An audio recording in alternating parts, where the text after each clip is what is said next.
Hi, my name is Miss Emma, and today I'll be teaching you how to do sympy in Python. So, now we're taking it up to the next level with using a new editor for Python. So no more so we're not using Replit anymore. We're using Google Colab. And yes, this is Python. So, let me just show you a quick tutorial on how to get in here. So we have to say, so just go to like Bing or Google or whatever you have on your like computer or mobile. Oops. Google and then just search collab. It's already appearing for me.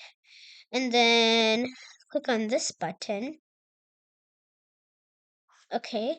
And now just click new notebook and then just wait for it to just load and then you can start coding. Let me leave this website because I already have mine over here. So now that we have it already, I'll wait for you guys to get in if you'd like to. So I'll just give you a few seconds. You can pause the video if you need more time. Go. Okay, so now you guys can just copy this. Oh, you guys can just pause the video. I'll give you some time right now. Go.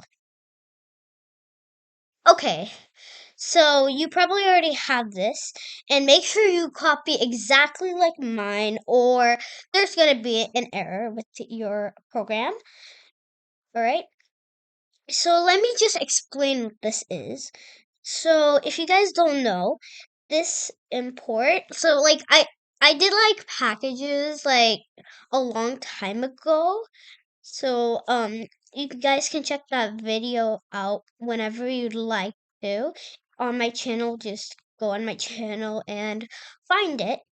So then now we have import sympy. So that just imports our package. And then we got from our package name sympy import. So we import it. And then we say symbols. Symbols is actually our function name. So now we have it again, but this time we're using, excuse me, but this time we're using sympy.solver. So this basically solves our problem. So then we have import and then we have solve. And now this is the same thing as this, solve. And solve is basically our function as well. Okay, so now this thing just give it just saying that x is actually now a symbol, so that Python knows it's a symbol. Now down here is where we have everything going. So it's EQ, that's a short for equation. And then that's just our variable, and this is our value, x minus 9. Alright, so it equals to x minus 9. Alright, now we go down here, we say print, we have our parentheses because we know that print is our function.